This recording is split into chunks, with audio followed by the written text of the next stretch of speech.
the Magic Millions. Skirt the Law has taken over and kicked away. Skirt the Law's in front, and Skirt the Law's all too good. Skirt the Law's won by length and a half. Welcome to this episode of the Final Gallop, episode 322. Again, proudly brought to you by the Brisbane Airport Hotels Group and Mr. 5-Star. This week we preview our runners at the Gold Coast, hopefully. Magic Millions Day, what a big day it is. Obviously we're here at the sales, and every year we come back trying to buy to get back to this race, and we've got a really good contingent this week. We're obviously here at the Gold Coast stables. First, we'll just touch on them quickly, Tone. I mean, what have they supplied to the stable that's making us, get all these early 2-year-olds? Well, I just think, Andrew, good morning everyone, good morning yourself. I just think the process is getting horses through the system quicker. Shane and the team down here have done a great job, and although we're only in the embryo stages down here, really, we're only a handful of months of being in this stable. Beforehand we had them stacked around a little bit. Just getting horses through the system quicker, be able to assess the 2-year-olds. So I think the fact that we have five 2-year-old runners on the day sort of shows how good the system's going, getting horses through and identifying whether they can be early 2-year-olds or not. So obviously we've been across the road at the sales. We've got 6 so far. Happy with what we got? Yeah, it's been tough going. The first day things were probably as expected, to be honest. Everyone was feeling the market out a little bit, and I was glad we liked a few on day one. Day two was a bit tougher. Probably didn't have as many as we really wanted to have a good throw at, and I think the sale picked up a little bit. Yeah. And I expect Thursday, Friday, this sale to get stronger again. So I don't see a whole lot of difference to previous years, to be honest. I think the sale's still quite strong, but as typical of a Magic Millions sale, when you've got nearly 1,100 horses going through in these first 4 days, there's something for everyone. If you hang around long enough and you be prepared to, look around the edges a little bit, you can find a horse for every client. All right, as it stands, we're here at the Gold Coast. We're going to go across quite soon and have a look at gallops, and from that they're going to make a decision as to whether it stays here or moves up to Eagle Farm. So we'll just go ahead as if it is going to be here. It's currently a soft 5. There is showers forecast for today and tomorrow, heavy showers today, so where that leaves the track, I'm unsure, but it's likely to be around about that soft range, I would have thought. Yeah, I would imagine. It depends how much we get on the day, I suppose. This track, we saw last year, obviously this track hadn't had a whole lot of racing in the last 12 months, but what we did see last year on Magic Millions Day when it was quite new is it could handle a volume of rain. It's got the good sand profile underneath it. Well, it's natural sandy ground around here at the Gold Coast as it is, so this track does tend to drain really, really well. I think just how wet it gets will depend upon just how much we get on the day. Yep, so we'll start our preview with race 2, the Magic Millions Country Cup over 1,200 metres. 2 runners this year. The speed doesn't look massive in this. Our first run at Quade, 57.5 kilos, the important booking of Blake Shin, barrier 10. Early odds $7, $2.40 the place. Made this race after a dominant win last time at Warwick.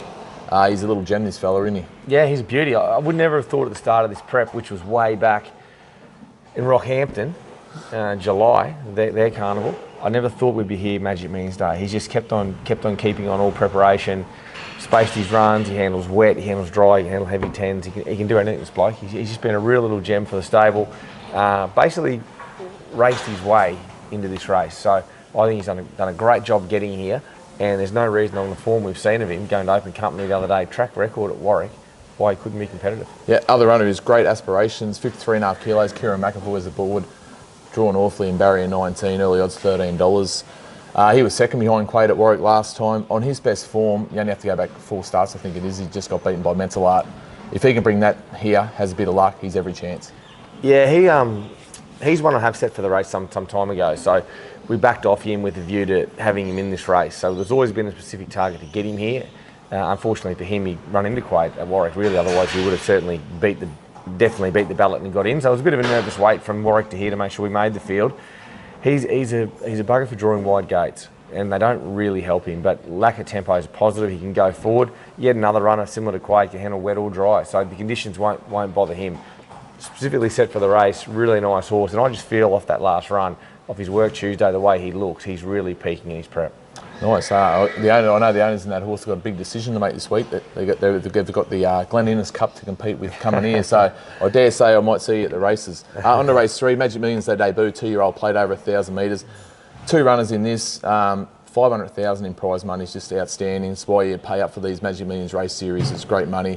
Our first horse in this race is Excelliquent. Jeez, that was bad, wasn't it? Terrible. Yeah, awful. Yeah, it's pretty cool. Different situation this year with the debut. We had two debuts. A debut here at the night meeting at the Gold Coast, where a bunch of debutants ran, and then we've had one on the day. So I love the concept, and it really makes the trials leading into this really. They're like races. They're really fair income, and this filly trialled well. She's a beautiful yearling when I bought her last year, and just due to a little mishap some time ago, she just had to have her preparation just backtracked a little bit.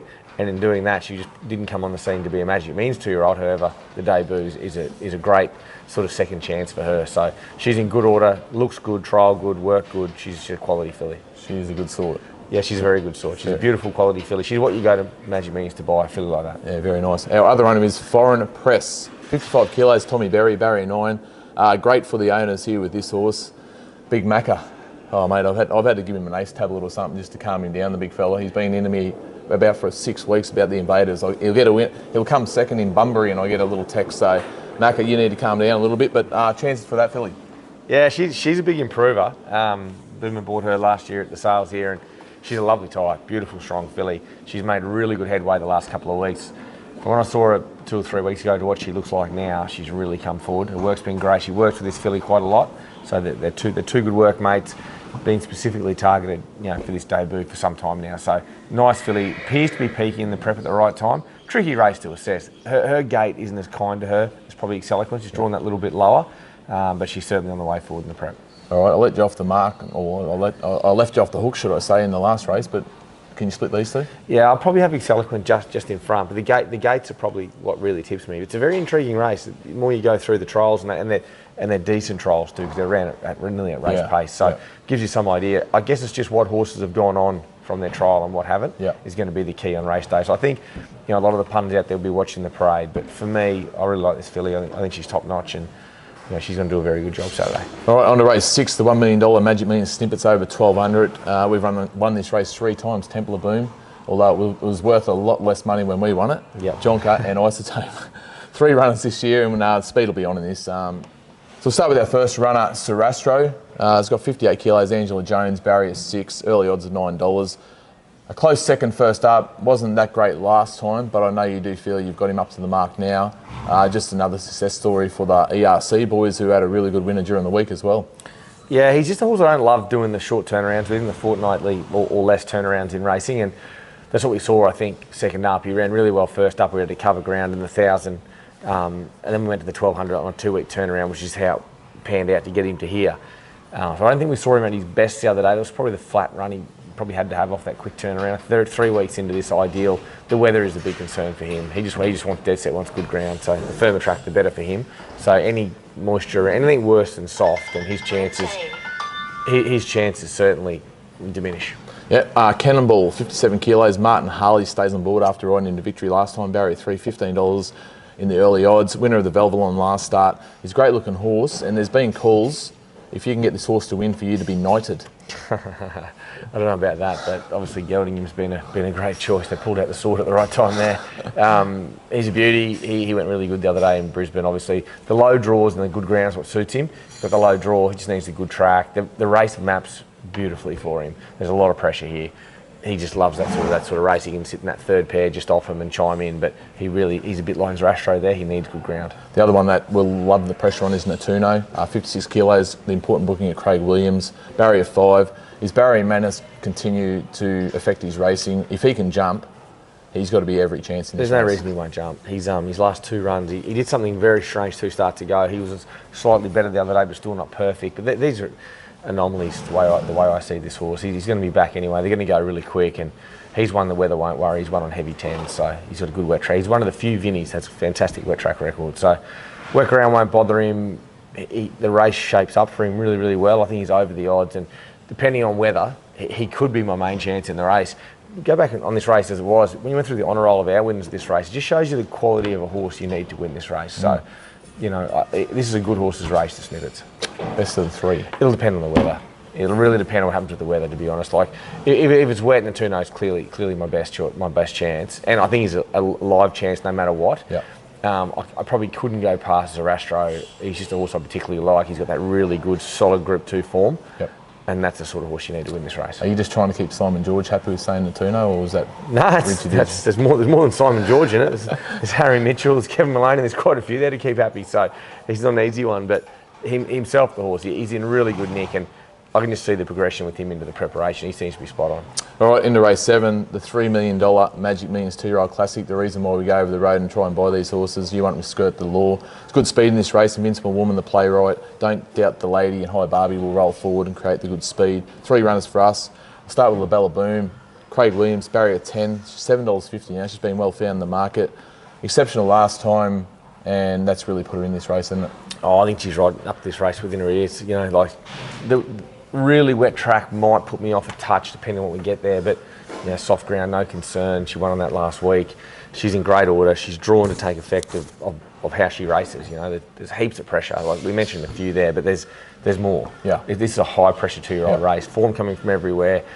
It's a very hard race to assess. It'll be very interesting to see what the market does zero in on race day. But she's a really nice filly. She ticks a lot of boxes. The profile of her, the 7-day backup, something I've been planning for some time with her. So she's had a perfect preparation. There's no reason she can't win. Yeah, just an important note out there to everyone, you know, if they're looking at the 7-day backup as a negative, it actually isn't. 6 from the last 15. Yeah, 6 from 15, 5 of the last 10, I think it might even be. So it's a really important stat, and you need the right sort of horse to do it, and I certainly feel she is. Yeah, High Barbie, 55 kilos, Tim Clark, barrier 14. Wasn't always going to be running in this race after its last start, heart arrhythmia. She's obviously done everything right at home. Yeah, the way she's been going all prep, she was always going to run this race, and then she had the atrial fib, which sort of put things around. You know, if she can bounce off that run and to show her best, she can be certainly in the race. She's drawn a bit tricky.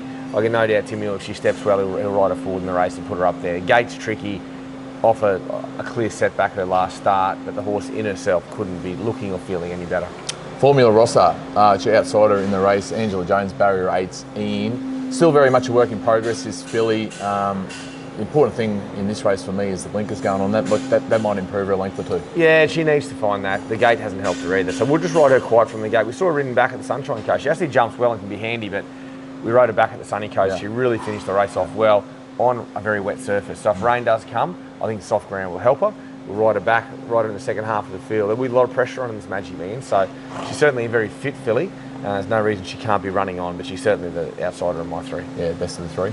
I think La Bella Boom. She just looks, you know, to win these races, it's about preparations and timing. She's had the preparation. Everything's gone to plan. Yeah, if High Barbie had never had the setback, it'd be bugger all between these two come Saturday. But La Bella Boom's just had the right preparation. She's drawn the right gate. She's got the right jockey on.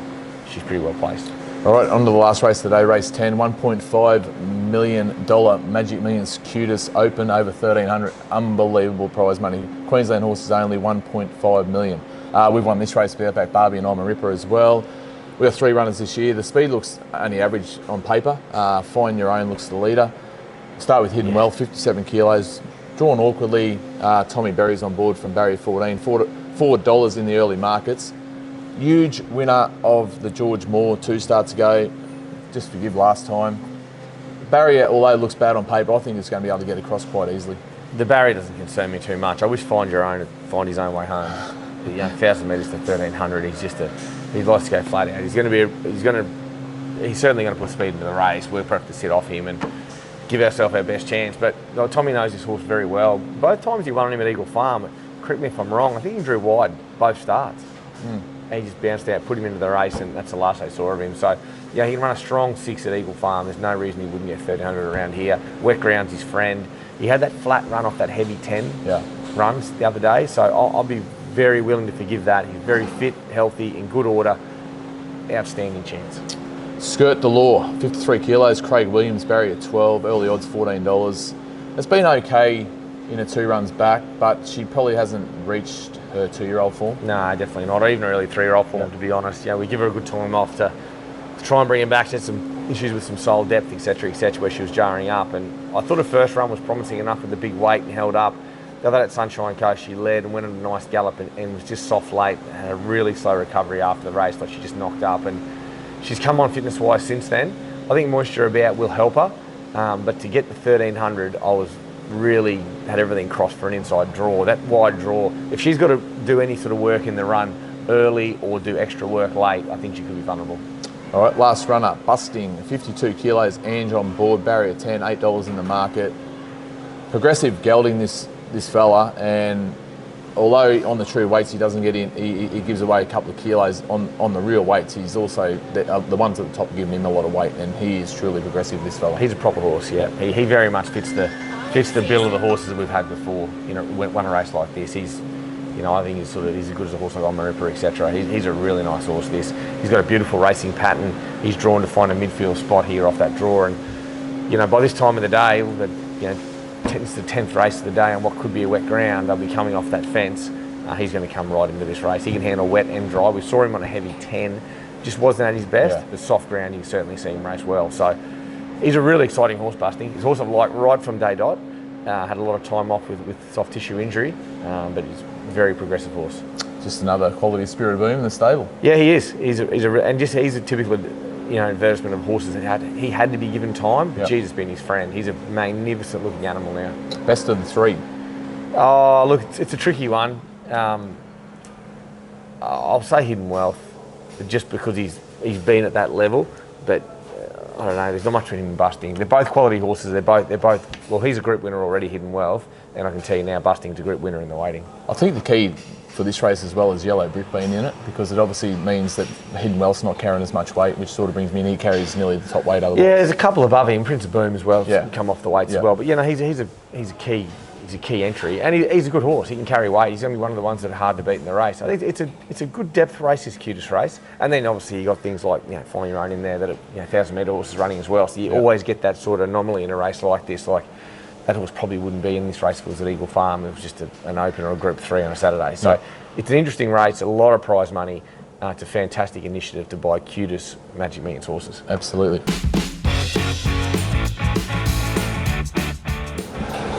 We're in the final furlong of the Final Gallop. Best winning chance. La Bella Boom. Oh, geez, La Bella Boom in the big race. Yeah. Jeez, did you take some tough pills last night or something? No, I just think she's just, you know, with these sorts of horses, to win these races, and particularly an even race like this, it's all about preparation and just how it's all flown for. And I think everything's gone perfect to plan. And to try and win them when things don't go to plan is awfully tough. So I could pick holes in several of the dangers sort of preparations or things like that, where I can't pick one in hers. I think she's spot on. Best each way then?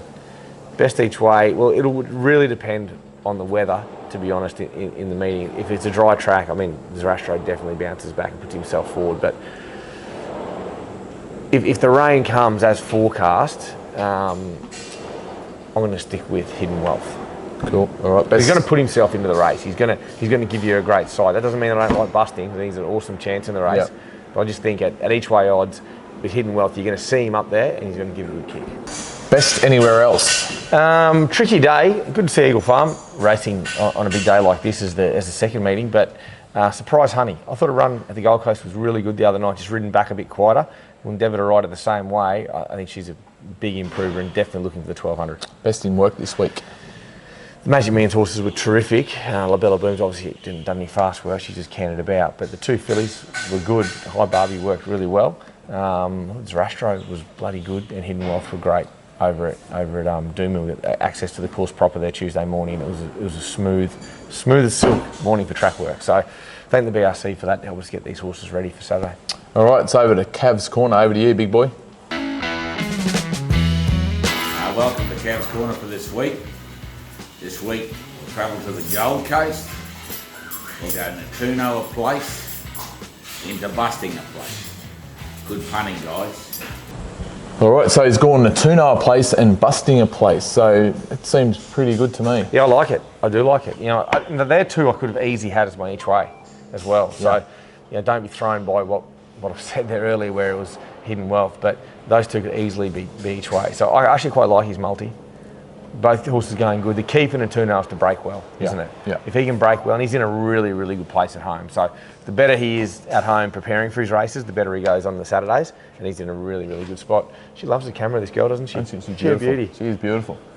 Well, obviously we've got 2 more days across the road. Now, one thing I want to see from you is you just keeping in budget, Because We've done pretty good so far. Yeah, you actually have. That's Yeah. what I'm saying. So don't go outside of you. Don't get too carried away. I'm starting to get a bit excited. Who knows? This is the problem, right? Yeah. So I'm getting edgy. should I start doing the bidding? No chance. Not a chance. You just keep doing the selling. No worries.